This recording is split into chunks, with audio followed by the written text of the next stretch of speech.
Held on violation of Shinjuku Station's anti-nuisance ordinance, the defendant of this appeal is active duty officer Akihiro Ihara. He was previously convicted and sentenced to 6 months. However, the defense wholly rejects the sexual battery charge and asserts his innocence. The prosecution points to 2 pieces of evidence to prove the defendant guilty. One is the security camera footage from Ikebukuro to Shinjuku Station. The other is fiber traces from the victim's undergarments on the defendant's hand. The defense maintains this was not sufficient evidence to issue a guilty verdict. We have prepared counter-arguments to each piece of the prosecution's evidence. How does the prosecution respond? We maintain the original sentence was perfectly adequate. That is all. Then first, let's examine the security footage from Ikebukuro and Shinjuku Station submitted at the first trial. This is footage of Ikebukuro Station on October 7th at 7:43 a.m. The individual wearing sunglasses and a mask is believed to be the defendant. This person remains in the area for over an hour, watching as countless trains make their stops.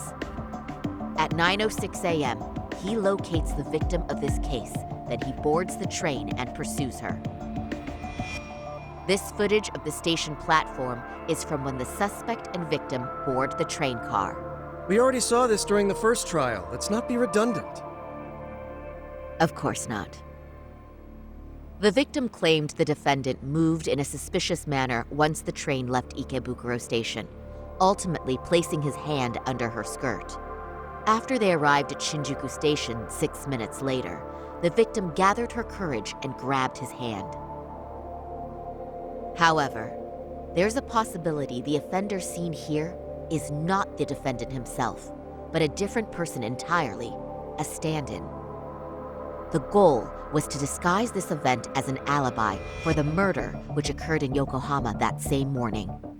In other words, this instance of sexual battery was a conspiratorial fabrication. The original verdict was issued without taking this into consideration, resulting in an inadequate trial.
This is merely speculation. The defense has no proof to support these claims. Precisely the issue. Yes, there is indeed no definitive proof that confirms the existence of a stand-in. However, the notion itself cannot be disproved, even with all of the prosecution's evidence. Would you care to elaborate, please? The assailant fled the train and was caught shortly after on the Shinjuku Station platform. Many nearby passengers filmed the scene, which then circulated throughout Japan. The impact may have been greater since the defendant was an active duty officer. There's no mistake that the man apprehended at the platform was the defendant. Upon arrival, station police arrested him and immediately performed a trace element inspection. With that said, there's a very real possibility the offender who ran off the train was an entirely different person, and we have the evidence to prove that.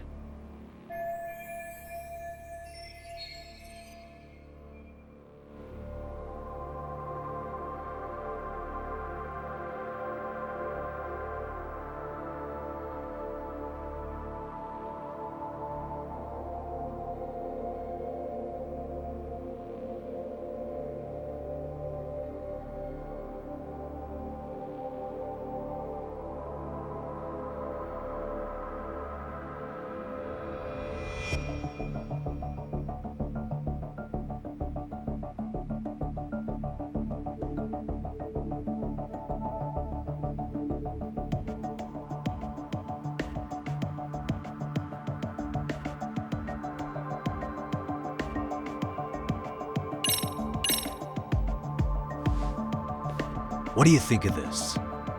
Is it clear now? No, I'd seen it earlier, but I'm not sure I understand. What is this supposed to mean? Oh, really? Then perhaps you should get your eyes checked, Your Honor. Wait, what? Why would you say that, Yagami-san? The judge's vision isn't at fault here. Something else should confirm the existence of a stand-in. Oh, is that right? Now let's approach this calmly. Please? Okay, let me try this again. The offender who ran off the train could reasonably have been someone other than the defendant. And this is the evidence that proves it.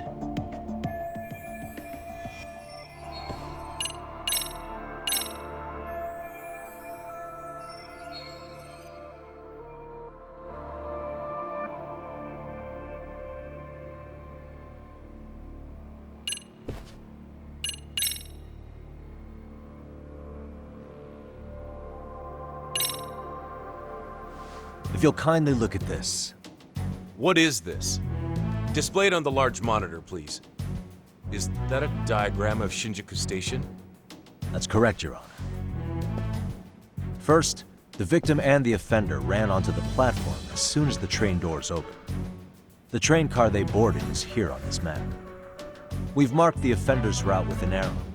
The lighter areas on the overhead view are within the security camera's line of sight. More people pass through However, this arrow with the dot, that's where the defendant... I see. Yes.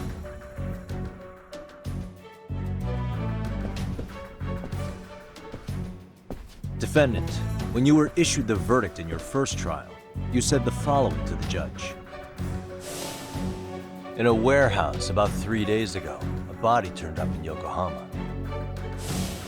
If that wasn't enough, you correctly identified the body as Hiro Mikoshiba, despite the fact the police had yet to do so. How did you manage to pull off such a feat? It came to me in a dream. Strange, I know. Mikoshiba-san was your son Toshiro-kun's classmate, was he not? That's right. Toshiro Ihara was found dead in his apartment 4 years ago. He took his own life. Afterward, the defendant sued the school over Toshiro-kun's suicide.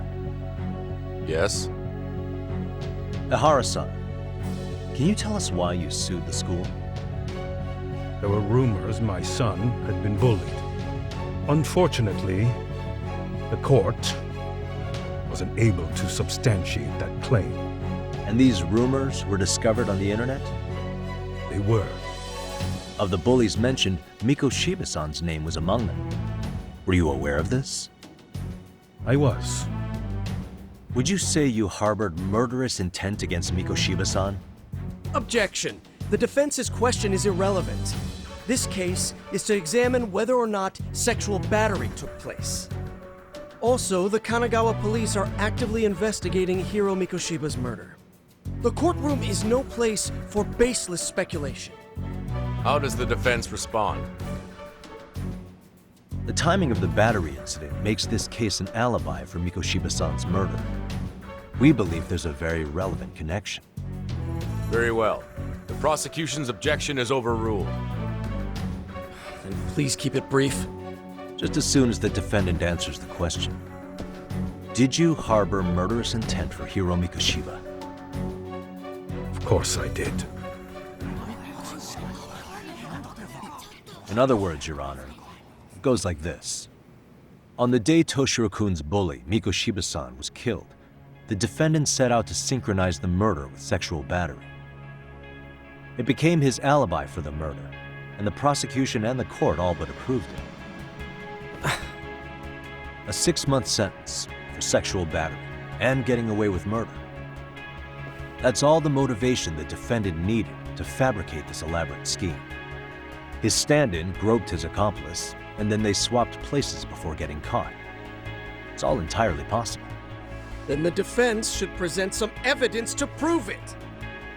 Wrong. That's not how this works, is it? The prosecution bears the burden of proof in criminal cases.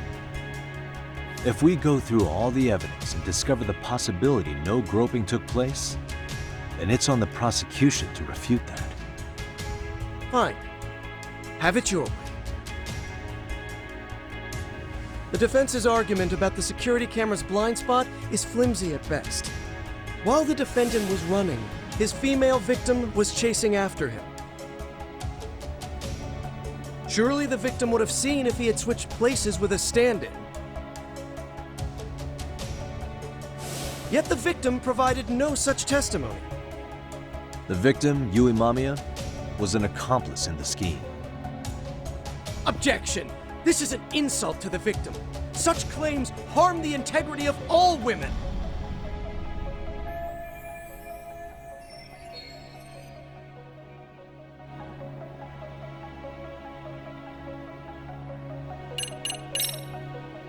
She's an excellent liar.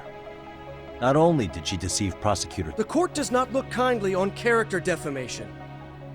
It's people like you who make victims afraid to raise their voices. the victim of this particular crime was a plant, having planned to be a victim the whole time. All as part of the offender's elaborate charade you've fallen for. But for reasons unknown, the prosecution rejects the idea. Probably an intimidation tactic. Excuse me? Defense, please mind your manners. Yagami-san. Defense, do you have any logic behind this claim that the victim conspired with the defendant? Yes, we do. In actuality, she wasn't the only conspirator who helped stage the groping.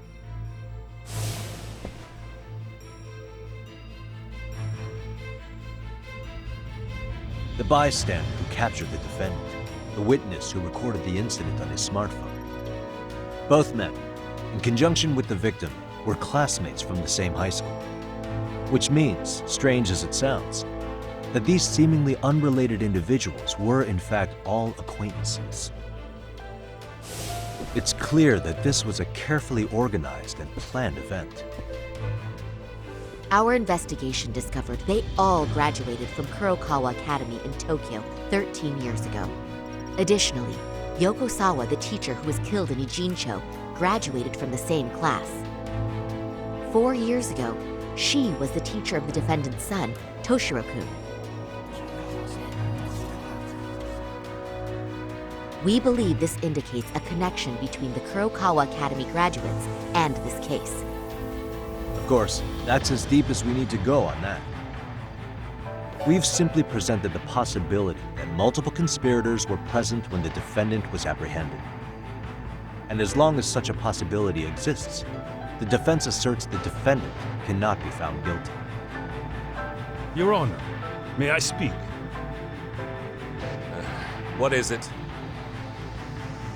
I haven't committed murder. Per my conviction, I am just a pervert who victimized a woman on the train. Everything else is in the defense's imagination.